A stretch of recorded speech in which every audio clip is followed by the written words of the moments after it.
Just make this everything.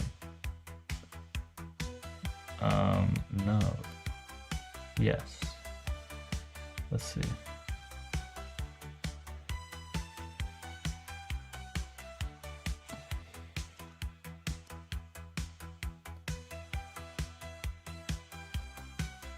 Bow. Bow. Bow. Bow. Uh-huh. Damn it.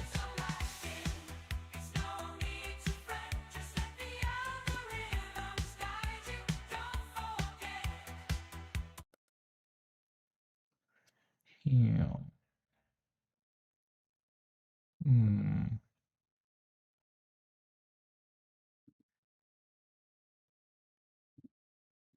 Damn it. Surely. Midway? No. Position. Aha! Take that. Take that, TikTok. Okay. What's up? What's up, stream? I think we're working. Are we working? Sometimes I get the wrong title, so I'm checking YouTube. Well, looks like we're not working. Oh, here we are. Yes, okay. Open interpreter, local v3 plus more. Sometimes I get the wrong. Good. Sound is good. It could be better. All right, let's check. Wait, where's external microphone? What the fuck? Um, hmm, hold on. Oh, all right, give me 1 second. I gotta grab something. I'll be back in a second. We can listen to some music.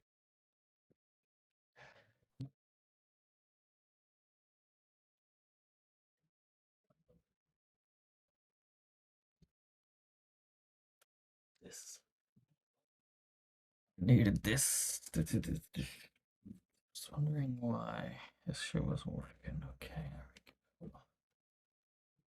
there we go.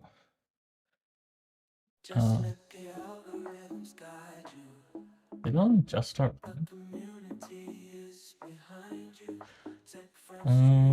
External. Okay, there we go. That should be better. Let me hear it. Titles, so I'm checking. Better. Let me hear it. Oh man, hold on. Did one just start? I'm sure it's better. Yo. Oh yes, Sonnet 3.5 deploys code. Yes, we'll try it. So we're gonna get to that very soon. Claude artifacts is what I think you're thinking about. Super cool. I was gonna first shout out my supporters. So yeah, thank you everyone for joining. Sorry, Paul. Looks like your messages didn't come through on Bottrix, but I'm sure they will from now on. Let me test. Hello.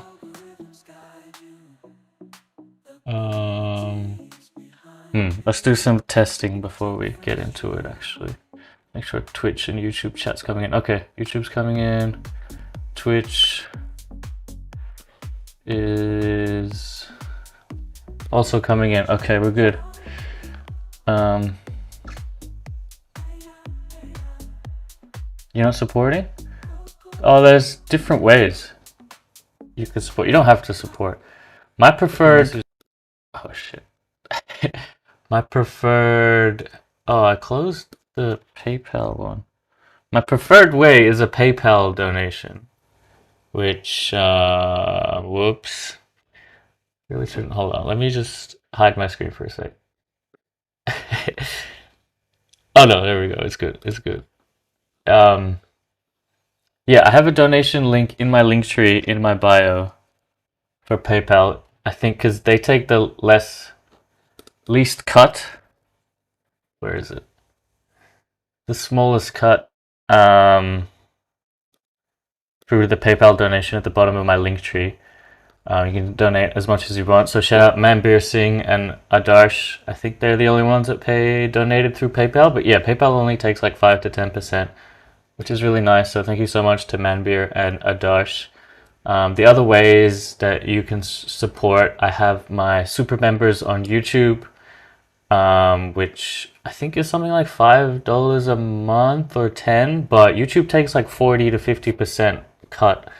So I don't actually receive much of that money, but we have a lot of members, so thank you so much to Mar, Blizzard Down, Strength, Fungus, Felipe or Philippe, Lawrence, Jafar, Misha, Lylin, Jason Neen, Raider Duck, and Toprak.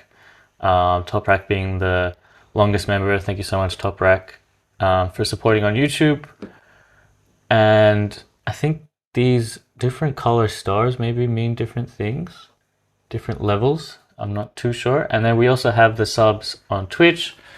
So shout out to Dido, Through War, Luna Midori, and Furigo for subbing on Twitch. Thank you guys so much for supporting my endeavors on the internet. And I'll continue to make content to keep everyone happy.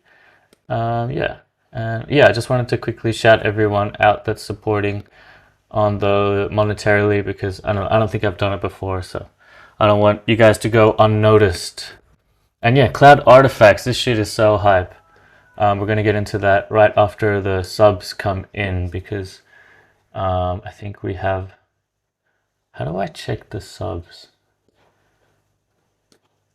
Like at the start of the stream, you'll see those alerts with all the subs. Yeah, like that. Nahal Ahmed. Andrew, what's up?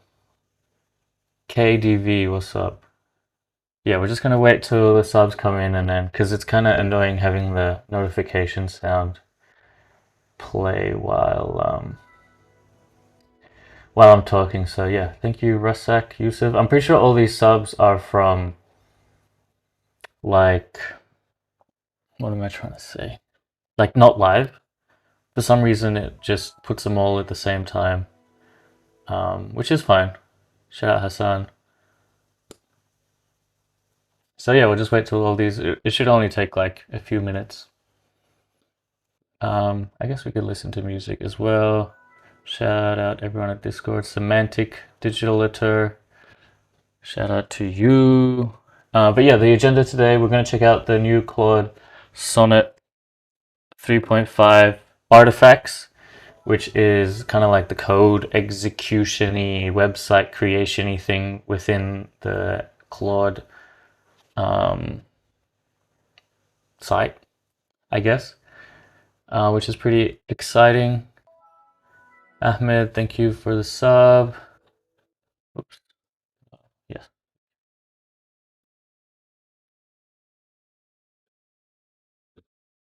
Why is the chat not visible? Where is it? Oh, I think no one's just typed. Nahla, thank you for the sub. Should only be a few more, and then yeah, we can start.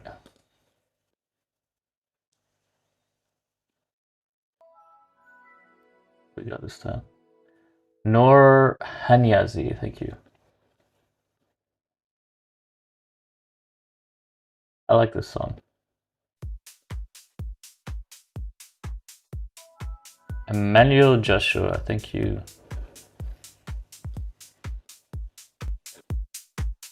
Check friend is testing coding 9. Check friend is testing the best AI. Is it GitHub Copilot or Mantype? Should you pay for cursor to spend that? Should the assistant be in VS Code?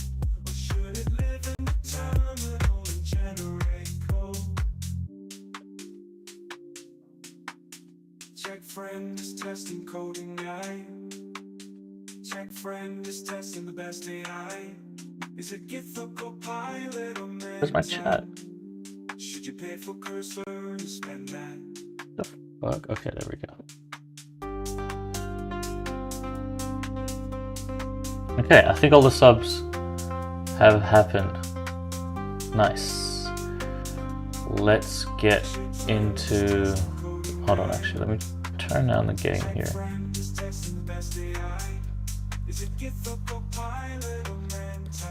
Test. Okay, I think that's better. All right.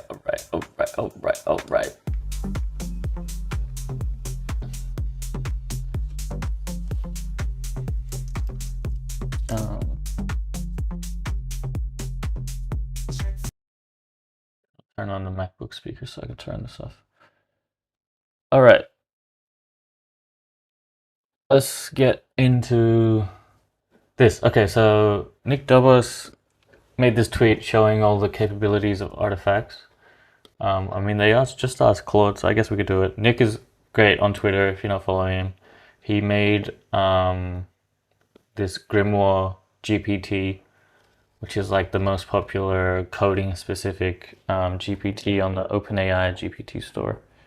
And like, yeah, they just post great content on Twitter around AI and coding and stuff. So if you don't follow him, maybe you should if you're interested in that. Anyway, yeah, let's check out Claude. As you guys know, Claude, you probably know, released Sonnet. Sonnet is, so they have three models: Haiku, Sonnet, and Opus. Opus is like their smartest one, well, was their smartest one, but it's also the slowest and most expensive. Haiku is their smallest one, but it's the cheapest and fastest, and Sonnet is kind of in the middle. Previously, they released all three of these at version 3.0, and that was the case. Sonnet in the middle, Haiku the smallest, fastest, and Opus the smartest but biggest. But now they've released Sonnet, like a new version of Sonnet 3.5, that is actually faster and smarter than both of the models. Oh, actually, I don't know if it's faster than Haiku, but apparently it's smarter than Opus on a lot of models. And the one that we're most interested about, the Aider leaderboard, so how well it does on coding with AI agents, it actually surpassed DeepSeek and GPT-4o, which is really, really good, really, really hype. Um, I mean, it was like only a week or something that DeepSeek was at the top, maybe even less than a week, and now Claude 3.5 Sonnet is the superior model for coding, it seems. And let's see what they've wrote. New top ranked model. Okay, 4 days. DeepSeek Coder was at the top for 4 days, and then Sonnet came and stole the show. Um, and yeah, they're surpassing GPT-4o and Opus. So I think everyone's betting on OpenAI to release a new model because they don't like not being number one. So we'll see how it goes. But yeah, along with the model, they've released this thing called artifacts, which you have to turn on. By default, it's off. So if you can either see it on the homepage here, artifacts, or if you go into your profile and go settings, okay, maybe not settings. If you go into your profile and go feature preview, you can turn it on there. So if you're wondering why it's not working for you, you might have the feature preview turned off because it's off by default. So make sure to turn it on in your settings, well, in your feature preview settings, yeah. So yeah, I'm gonna do the same thing that Nick did. We're just gonna ask Claude what um, what are what are all the capabilities of artifacts? I don't know exactly what he said. What are all the capabilities you have with artifacts? I don't know if I've worded this correctly, but we'll see. This is kind of what Nick said, and then it kind of went off and showed what kind of stuff it does. Yep, there we go. So it has code artifacts, document artifacts, HTML artifacts, SVG artifacts, mermaid diagram, and React components, which is really cool. So with React, it can do Tailwind and Shadcn UI, so it's going to make really beautiful React components. It can make whole codes, HTML, document analysis, Markdown, format them, and yeah, it renders the whole like kind of React component inside the browser, which is really cool. Um, so we could even say give an example artifact for each capability, and I think it would actually show us the example. So here's the code artifact for Python. It's generated a Python script, and we can click it to view it. It's got a markdown cheat sheet we can view. Now it's going to create this HTML thing. It's moving a bit fast for us to check them, so I'm just going to let it generate, and then we'll go in one by one and check them. Quickly going to read chat. Wait, check out this transition. I think it'll be like this. Wait, hold on. I don't know if that worked. Come to LA after Thailand? Okay, it's a bit far, but maybe. Might have to resub to. I don't think you even need to sub to try Sonnet. I'm not subbed. I think you can use Sonnet for free, which is super cool. Um, Lux says, do you think it's easier to use a subscription or the API? Well, the artifacts only work on the web, and yeah, you don't have to sub. You can use it for free. Am I planning to make the clickless cage into a small Chrome startup? Not at this stage. Um, yeah, I don't know. I've been kind of lazy with clickless cage and some other projects. They're kind of just sitting there, but we'll see. Maybe I'll find energy to pick it back up again. Okay, so starting from the bottom, we have this React component artifact, simple React counter. You can click on it to see the preview or the code. So there's two kind of things here, preview or code. The preview is the actual rendered kind of web app, and code is the code. So you can copy the code and place that in a React app, and it's a whole React component using. Oh, this is interesting. So it's importing this component slash UI slash button, which it doesn't give the code for. Or is that a shad CN thing? I don't know.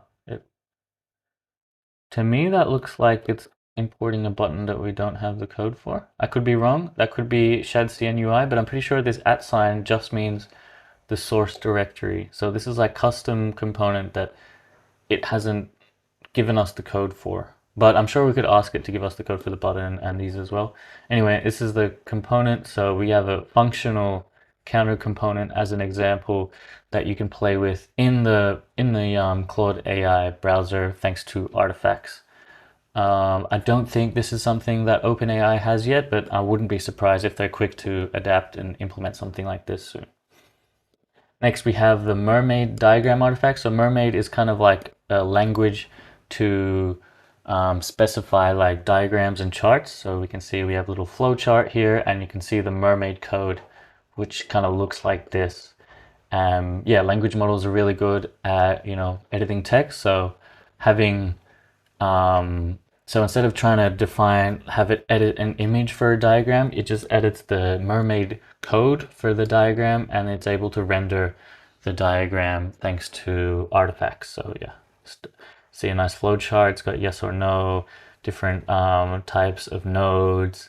Really nice. I think Mermaid is a really great language for artifact design. So yeah, if you want to make, really great language for diagrams. So yeah, if you want to make diagrams, it might be better with, well, we do, all right, here's another thing is we do have the code interpreter with OpenAI, but I think you might have to pay. Well, actually, I don't know. Is it with 4.0? I don't know if OpenAI can do it to this level, but there is the code interpreter, so there is a potential that you could do something similar with OpenAI. It could definitely give you the mermaid code. That's for sure. Can you guys hear that? Okay, no, you can't. It is shadcn. You have to npm radix and shadcn. Okay. Okay, and then we got the SVG shapes.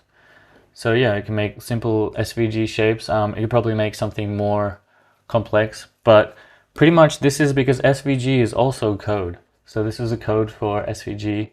SVG is like vector graphics. So yeah, it can make simple SVG shapes, but I've also seen, let me quickly jump on Twitter here because shout out to Enrico, the founder of Big AGI, Enrico Ross. I hate how it doesn't like give me my followers. I swear that's his account, but I think I might have reposted it. Let's see.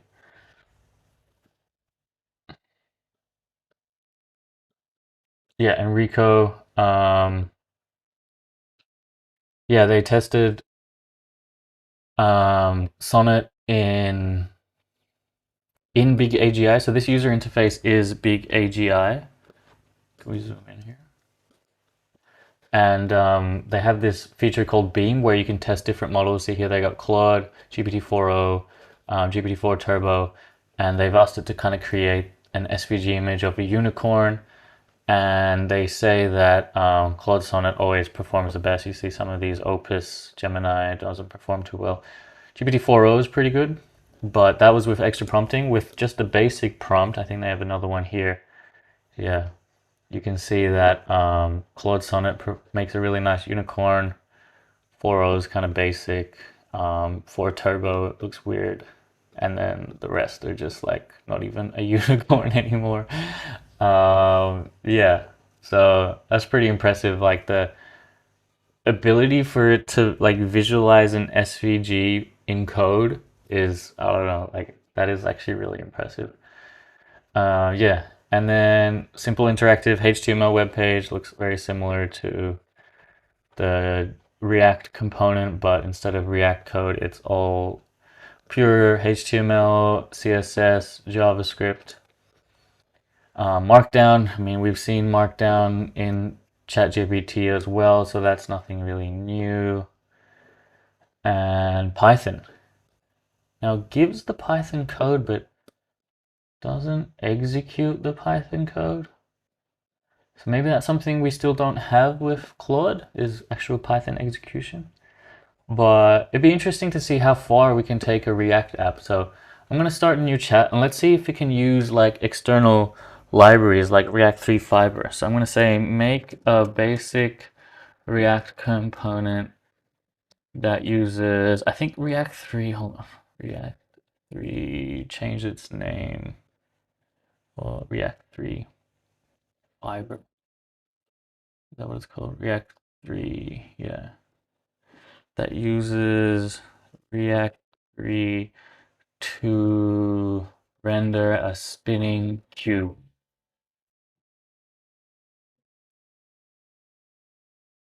Okay, so it does import React 3 Fiber. Let's see if it can actually use it. No, okay. So it doesn't support arbitrary libraries. We can see that it correctly imports the libraries, but the artifact doesn't allow you to use unsupported libraries, unfortunately. Which is a bit of a shame, but not the end of the world. Yeah, I think you guys kind of get the idea of what capabilities are with um, with these Claude 3 artifacts. And yeah, it's performing really well. I'm not sure if they've updated the Limsys Arena. But yeah, this is pretty much the standard leaderboard that we agree on because it's you can't really a lot of the other benchmarks you can fine tune your model to beat the benchmark, but with the Limsys Arena, it's kind of like an ELO versing agent, so it's hard for model makers to kind of fine tune a model to beat them. But yeah, it looks like Sonnet is not updated on this leaderboard yet. Let's check out Eval Plus, which is kind of my one I check for coding, and Sonnet is not here either. All right.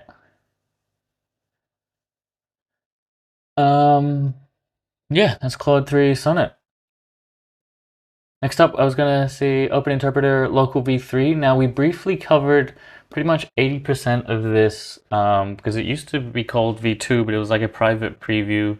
Well, not v2, just Open Interpreter Local 2, and kind of covered it briefly about I want to say 4 to 5 streams ago. Here, local AI updates 12 days ago. We covered the release for that, like the private release. I say private, but it's like public but not announced.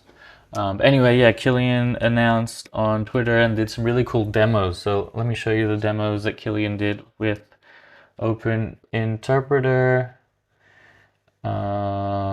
Where should we start? Probably here. Wait, what's the? I think here. Yeah. Introducing Local 3. We'll go to that in a sec. Let me show you um, these demos. I don't know, did they have sound? I don't think they have sound. But yeah, this one. Could you train a model to identify tuberculosis using the lung scan PNGs in these 2 folders? So they're literally training a whole AI model with open interpreter without writing any code. They just kind of provide the negative tuberculosis images and the positive tuberculosis images separated in two folders, and upload them to Open Interpreter and tell them to, train this AI that can detect tuberculosis. And it writes the code to actually train the thing in real time. And you can see here they got the time. It's been 40 seconds so far. It's writing the code. And then it actually executes the code. Okay, they've sped it up a bit. Now I'll just let it play. And then it runs the code. And then I think in under 2 minutes, it's created the model. It's trained the neural network model. And now they're giving it this unknown PNG image and saying, can you classify this to determine whether it has tuberculosis or not? And then they do that and they say negative for tuberculosis. That's super cool. Like, you can train your own model without knowing how to code, just by asking Open Interpreter. I thought that was super cool. And they have one more demo. Also, I think this is running locally. Yeah, it's locally, so they're not even using the internet to do all this. Not even using OpenAI or the internet. They're using a local CodeStral model, as far as I'm aware. Super cool. And this other demo here, Killian shows a post-it note with their Wi-Fi name and password, and asks Open Interpreter to connect to the internet based off that post-it note. And without them pressing anything, using the OS mode on Open Interpreter, I think locally, it's able to connect to the internet to kind of show you that it wasn't using the internet initially, but then using Open Interpreter, it's able to run the right commands on the MacBook to connect to the internet using the username and password it found on the post-it note. So that's super cool. Um, I thought I might do a quick little tutorial for anyone that hasn't installed Open Interpreter yet, or they want to update Open Interpreter to get the latest local 3 update. We can quickly go through that. Maybe we'll read this blog post as well. Over 100 contributors contributed to this update. Deep integrations with Ollama for open models like Llama 3, Moondream, and Coastral. They also provide a free hosted Llama 70B, which you can use with Model I.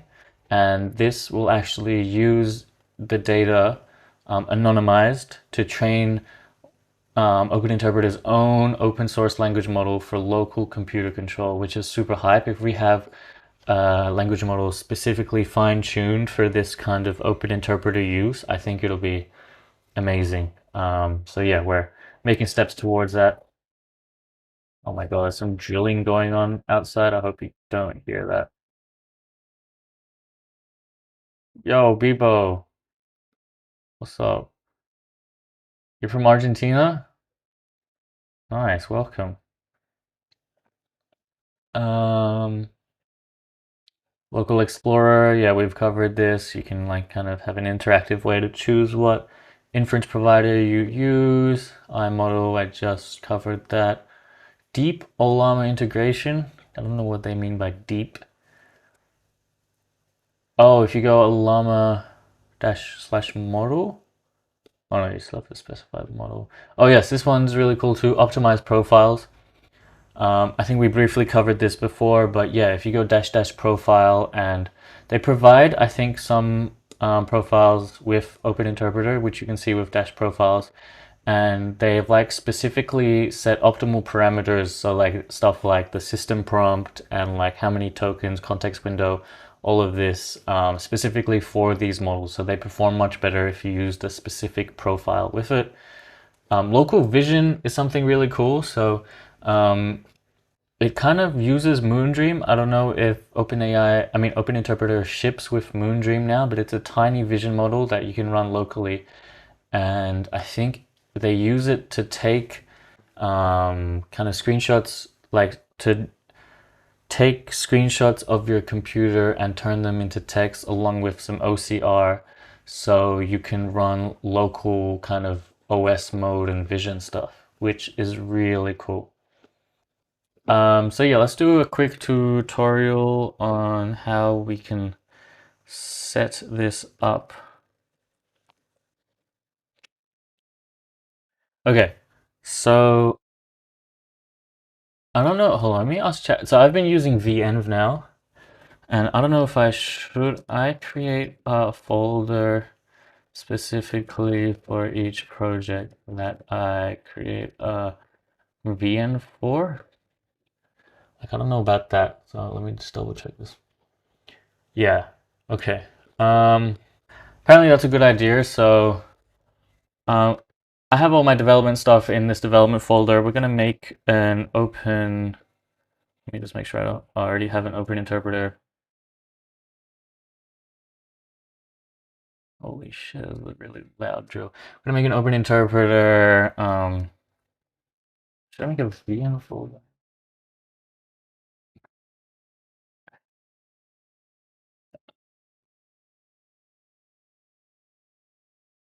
I'm just trying to think how I should do this. I think I might make like a specific VM folder. Now you don't have to do this, but I think if I have all my virtual environments in one folder, I think that makes sense to me. And then to create a virtual environment, you go, I can't even remember. You go Python -m VM and then name it what you want. So we're gonna call this open interpreter, and that'll create the virtual environment, but we still need to activate it. So on shell, you activate it with source. You find the folder we just created, and you go bin activate. You run that, and then you know it's working when the bash terminal kind of tells you that you're in this virtual environment here, which we've called Open Interpreter. Really cool, and yeah, and then from here you can just pip install as normal, and it will make sure to use your Open Interpreter, use your virtual environment. So yeah, just like that, pip install open-interpreter, and we've successfully installed interpreter, and we can kind of see that works with interpreter dash capital V maybe, or maybe it's lowercase v, or maybe it's dash dash version. Setting some attributes, we've updated the profile, kind of, okay. Looks like that didn't work. Okay, dash dash version 0.2.6 new computer update. Doesn't look like it's the latest. I was expecting it to say local 3 update. I could be wrong.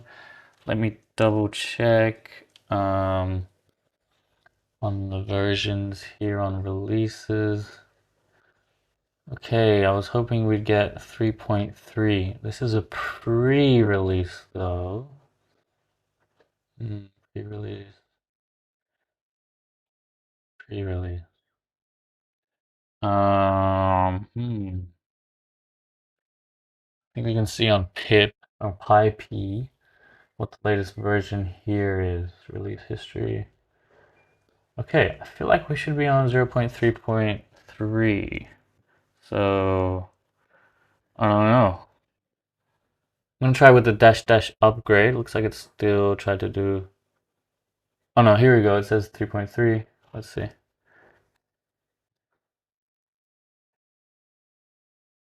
Okay, great. Now we have local 3. Okay, so if you've installed Open Interpreter before, you might want to run your install thing again with dash dash upgrade, and that'll ensure that you have the latest version, which you can test with interpreter dash dash version.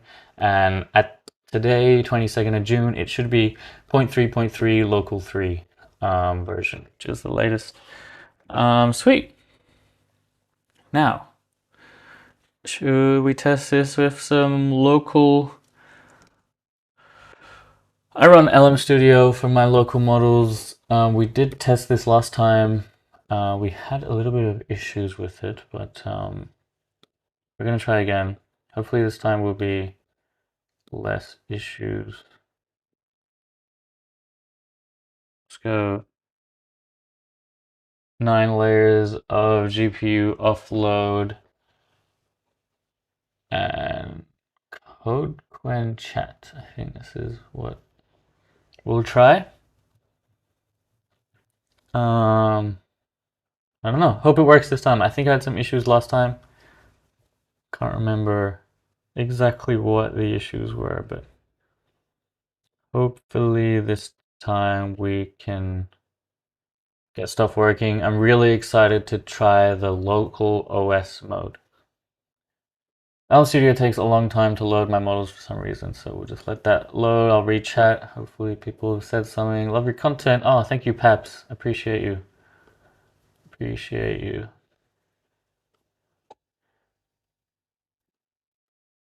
Watching from somewhere in Africa. Awesome.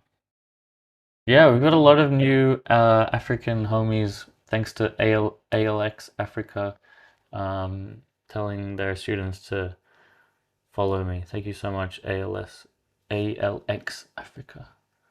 Not sure if that's where you're from, Paps, but yeah, thank you so much for joining anyway. Okay, we have CodeQuinn chat hosted here. Now, let's see if we can get Open Interpreter to connect to it. So we're going to go interpreter dash dash local dash dash OS. Is that right? I really want the local OS version to work. Yes. I don't know if it will. We're about to find out. Now, previously with the OS, it told you to download some new models. Oh, okay. That was super fast. Previously, Open Interpreter took a while to load up on the initial boot, but this time it was instant. Super impressed by that. Shout out to everyone that's been working on OS mode. They kind of recommend using CodeStrul. So yeah, two things that I could improve here is using a better model, obviously, and secondly, whatever model I am using, if I use a specific profile for that model, it would work better. But whatever, let's just do something really simple like open Chrome. Let's see if this even works at all. So it's thinking it could be generating text on LM Studio. I'm gonna see. Oh boy, we could be lagging here. Apologize if I'm lagging. Looks like we're not lagging too badly. It definitely got the message. So it's connecting fine. I guess it's just taking a while to respond, streaming response. Our CPU is approaching 100%. Apologies if I'm lagging, but that's just the kind of the reality of running a local model while streaming. So yeah, give it some time. There we go. It's streaming the response. Looks like it's writing Python code.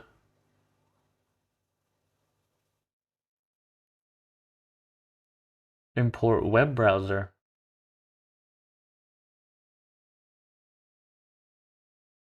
Just checking my phone to see how much we're lagging. Looks like not too much. Web browser. Web browser open. HTTPS. F336 says run top. We can do that. Is it just like this? Top? Here we go. Here's top. Damn, OBS, VCam.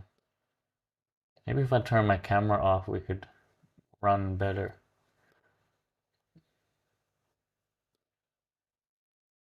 Streamlabs,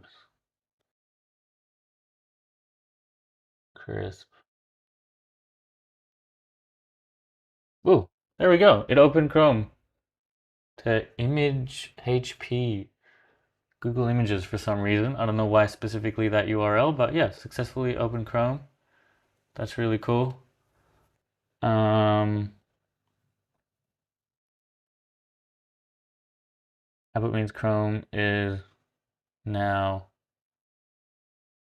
open and you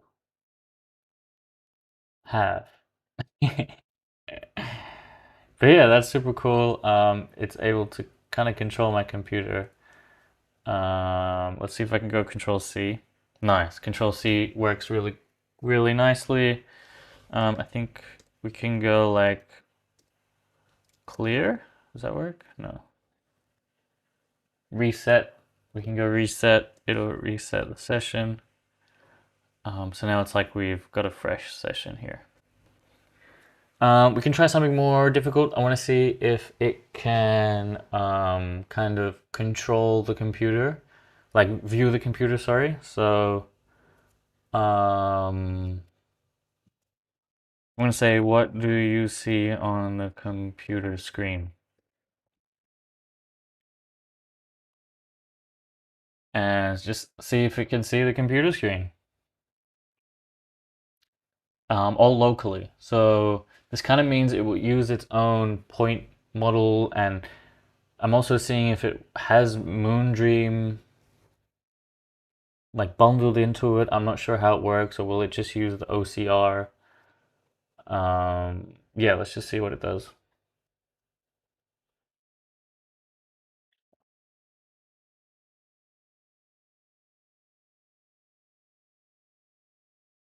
Hmm. It's just giving blank responses. Could be because of the model I'm running is quite poor. It's just a 7B model. CodeQuinn. I can't really run anything better, I don't think. Um, yeah. How long have we been streaming for? 42 minutes.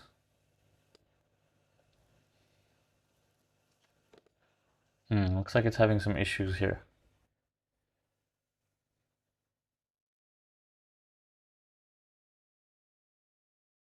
But yeah, the possibilities with a tool like Open Interpreter that isn't restricted to a specific like IDE or software, it kind of can use the whole computer theoretically and works with vision just like a human interacts with the computer. I think like that is such a good design, and I'm very bullish on Open Interpreter, like I've said many times in this channel.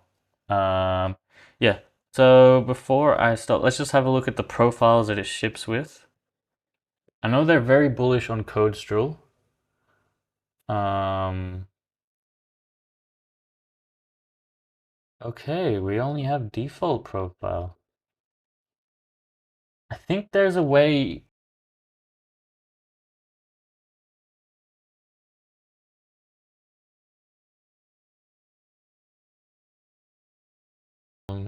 Oh, Mike Bird sub. Thank you so much, Mike Bird. Mike Bird's OG Open Interpreter. Dude, that alert sound is so loud.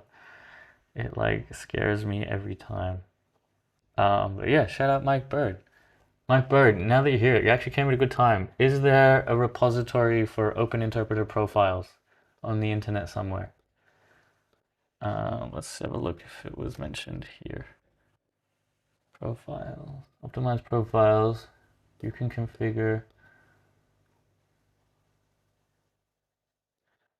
Apparently, you can do this.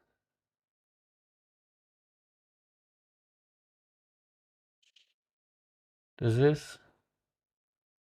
But I checked dash dash profiles and we didn't have a quen.py. So does this randomly create the quen.py? Also, we're not using Olama. Or, oh, there might be two separate folders. One, profiles is what profiles I have, but then there could be like the ones that Open Interpreter ships with somewhere else. Mike, what are you saying? So obnoxious, yeah. Do I have the latest? Yeah, I'm running the latest. Check it out. Interpretive version 3.3 local. All right, let's have a look at your link.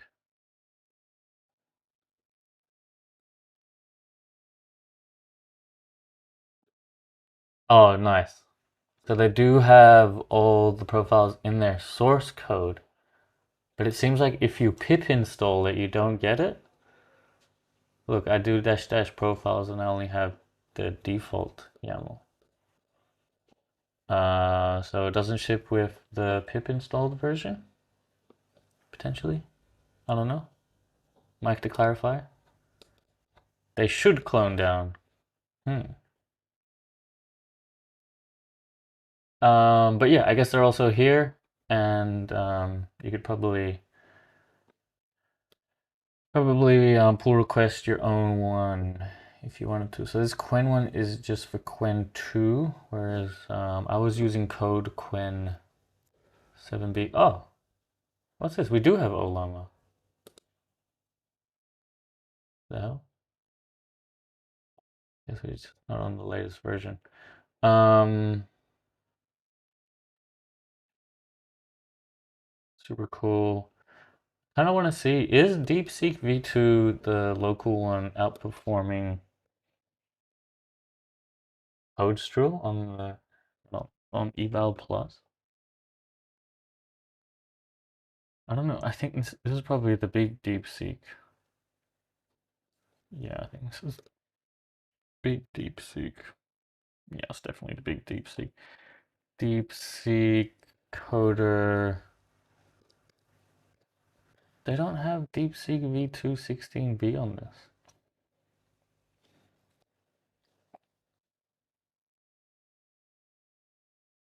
Dude, where's CodeStroll? CodeStroll not even on this either. I need a better coding leaderboard. Can AI code? What about this one?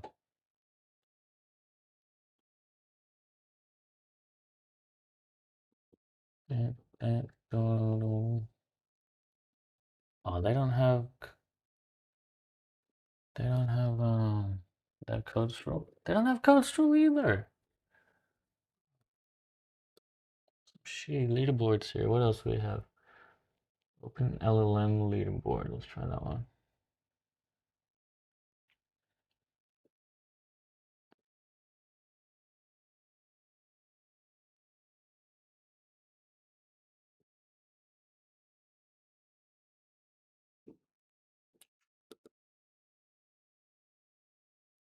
I don't know. Can't even trust any of these benchmarks anyway. Or leaderboards.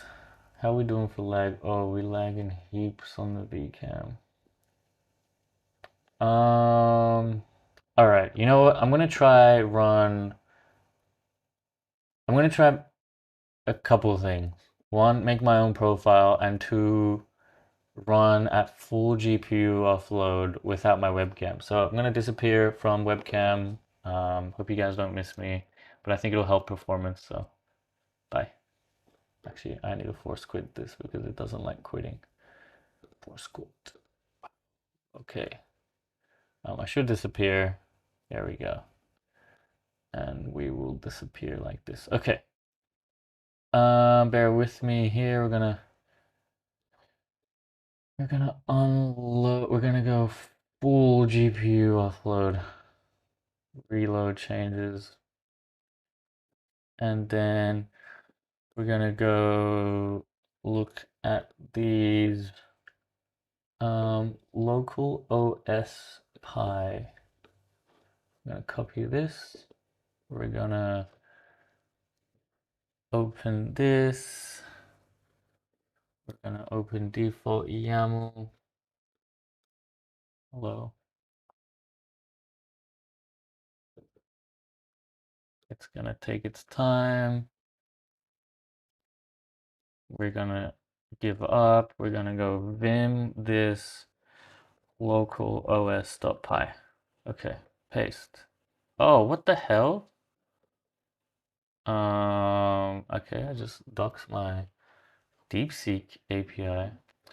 Yo, Travis, what am I building? We're testing open interpreters, local mode, local v3 update. That makes sense. All right, let's see if this works. Okay, there we go. Let's have a look. Actually, just gonna save this. What? Okay. Um, let me open this in here.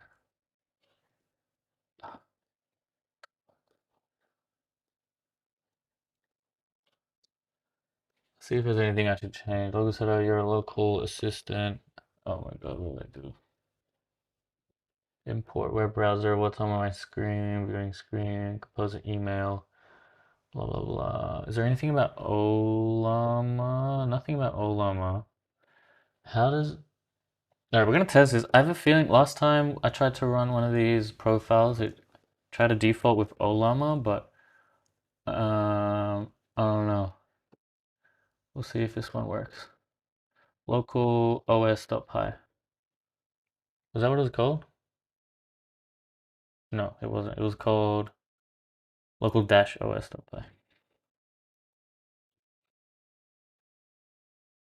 Yes, nice. Let me choose. LM Studio. Okay. All right, let's see if this one running at full GPU offload. Hopefully I don't crash. Rip if I do. All right, Mike said something before I'd go.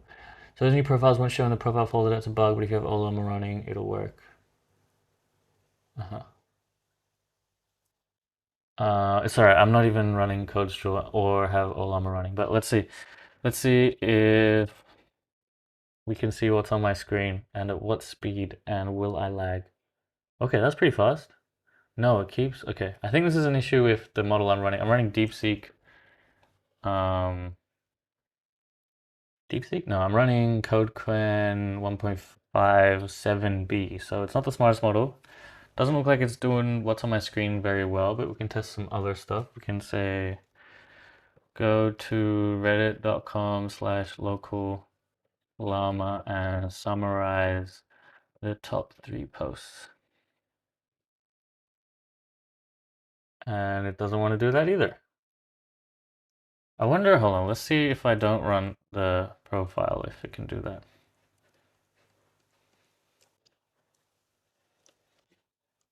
I love how fast Open Interpreter boots up now, so good.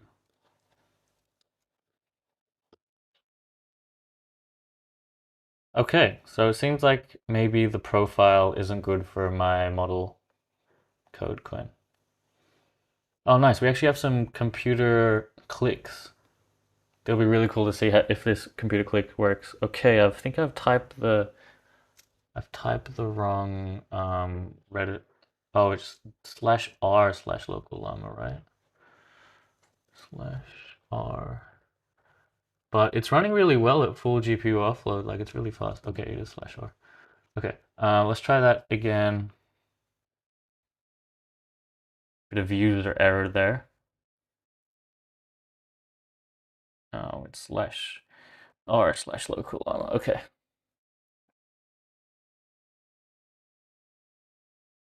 Okay, now it's just hallucinating. We'll try that again. I'm gonna say open Chrome and go to Reddit. Okay, here we go. Oh, now it's using beautiful soup. We don't want that either. Just gonna keep trying it. I think it'll work eventually. Yeah, there we go. So this web browser thing is like a open interpreter thing. Um, oh look, Killian's on the top of local llama. That's so cool. Now, I'm purposefully not opening the terminal. Actually, I probably should. I don't understand the question.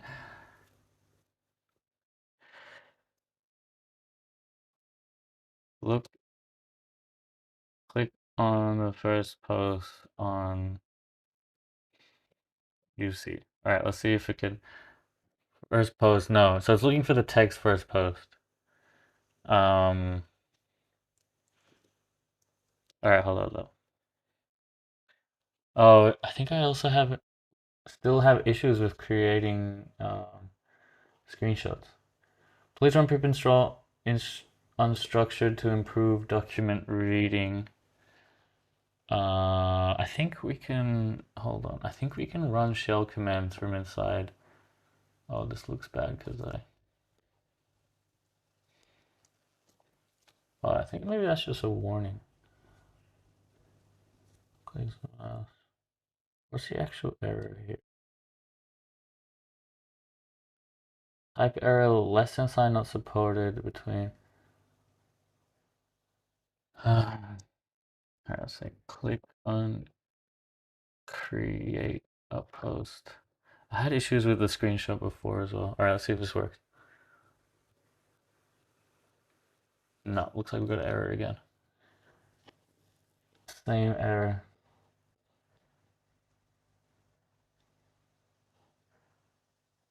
Oh yeah, this is the exact same error I got last time I tried to do a screenshot with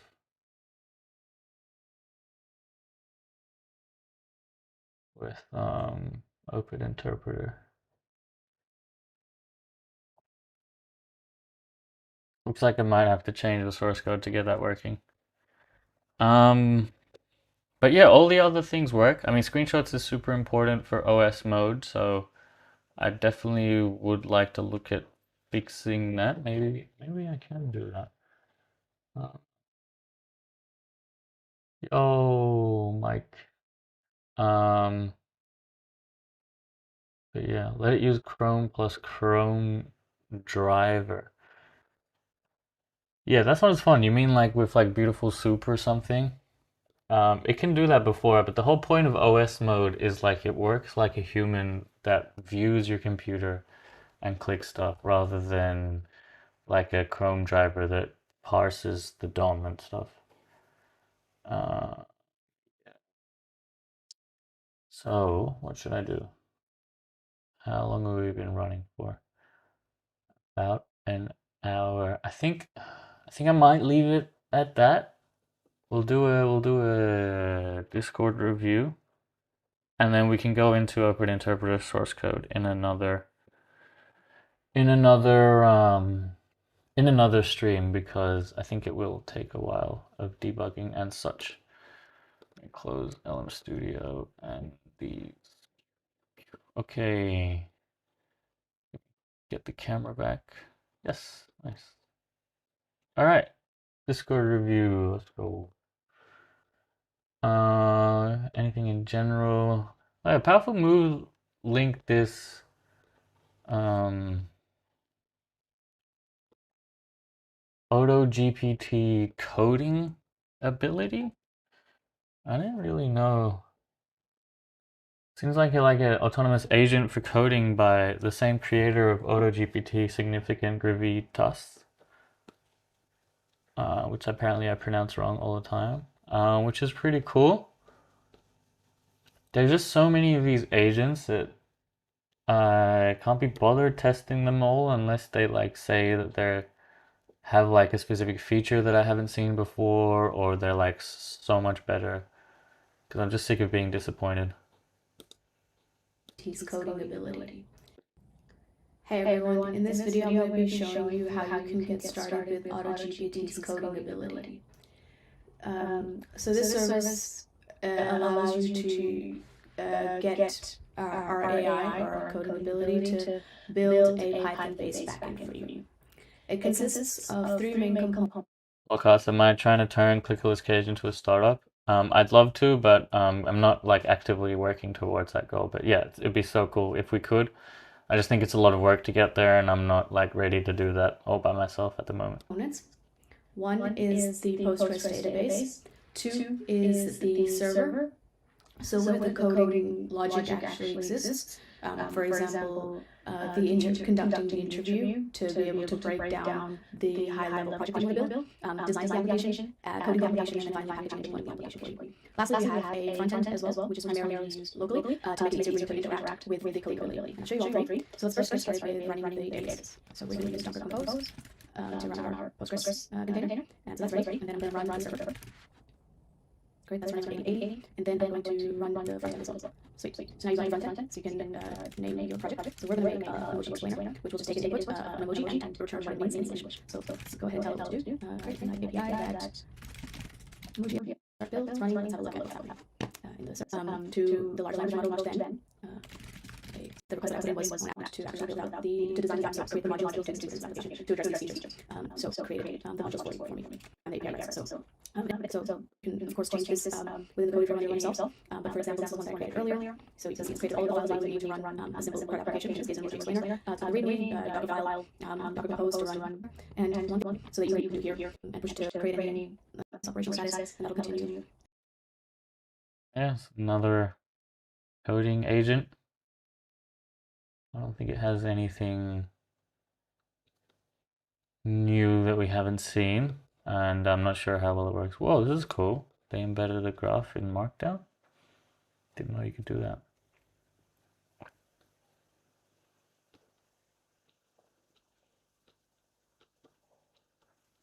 Yeah. But yeah, Ilya started the Safe Superintelligence Inc. I mean, it's cool, but like we probably won't be able to. They said they're not releasing anything commercial, so I guess we'll just wait and see if they create ASI or not. Look, also, am I doing any startups currently? Not my own startups. I do like a bit of freelancing for some other people at the moment. Max from MetaPal is looking for like a tech person to help with their browser extension, MetaPals. Search it up if you're interested. Don't know why I got a notification for this.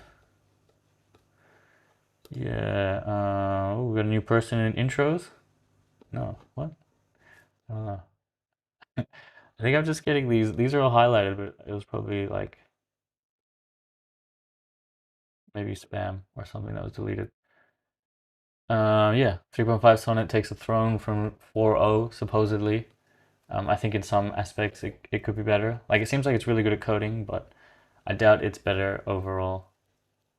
There's a UC Berkeley AI hackathon. Why does this keep opening here? From today to tomorrow. Okay, shit.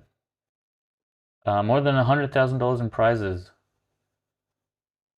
Oh, you needed to have applied 10 days ago. Okay, so I guess we can't really apply.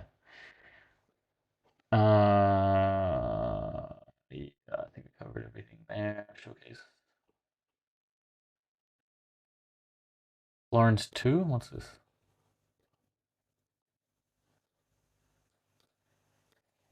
Whoa, I didn't mean to open it like that. I don't know what this is. Kind of space. Takes a while to load.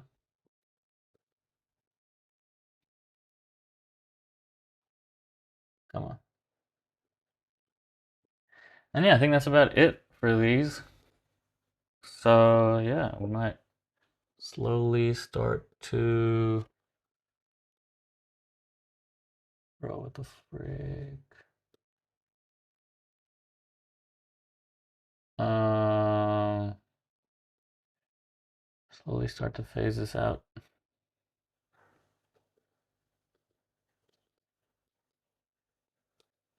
Image captioning. Oh yes, Florence. Apparently this is actually really good at captioning images. Oh, you can also do object detection with bounding boxes. Wow. And they said it's really good for its size. How big is the size?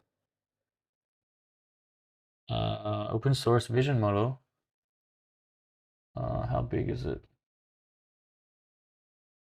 0.77 billion parameters. Oh shit.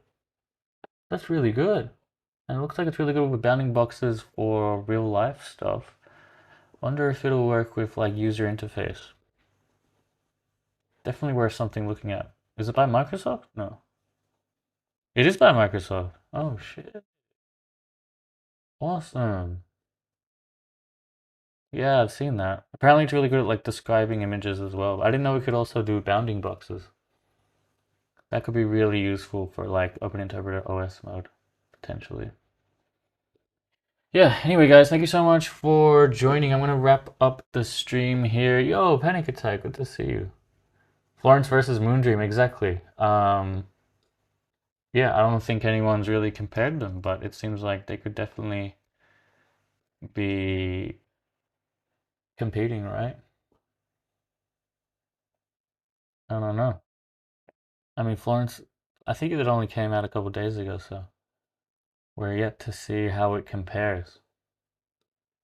But it seems really promising. Maybe we can upload some UI and see how it does. Like, I like to use the calendar, Google Calendar kind of UI, and we'll upload it here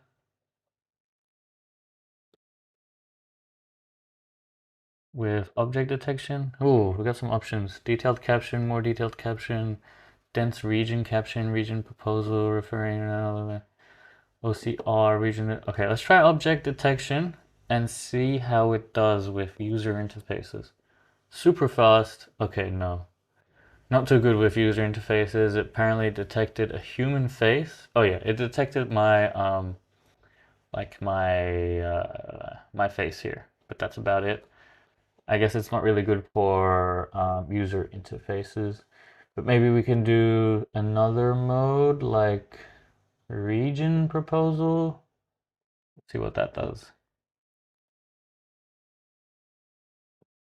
Okay, that just kind of defined the whole region. Panic Attack says, I made a game. Do you want to check it out? Yeah, if you quickly post it in the chat, a way I can see it before I leave, for sure I'll check it out. What about region expression segmentation?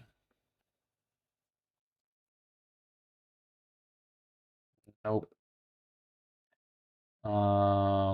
Yeah, okay. Looks like it's not too good with like user interface, like icons and stuff. I think that stuff is really important for things like Open Interpreter, and they have their own point model, which I think is really good at that. OCR seems like you can do OCR, but yeah. Crack the code.versal.app. All right, let's see.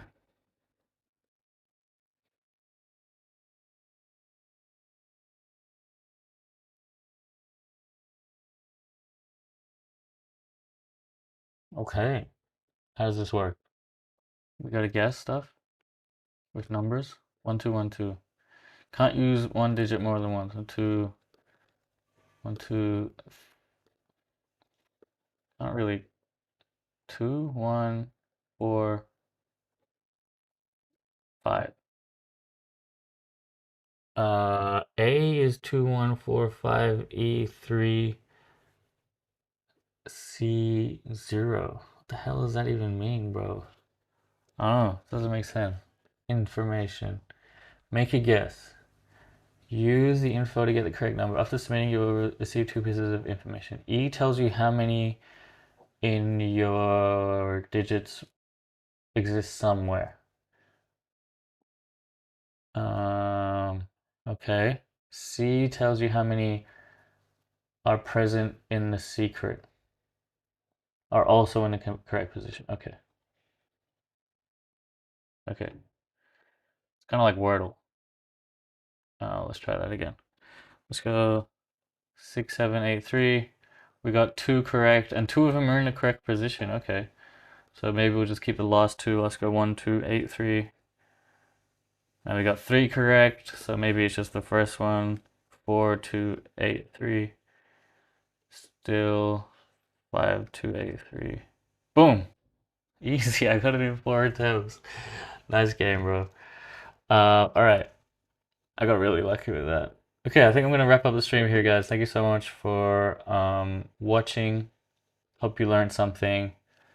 Let me know what you guys want. Leave some stuff in the comments, and we'll see you next stream, etc. Yeah, thanks so much for the help, Mike Bird. Catch you around. Peace.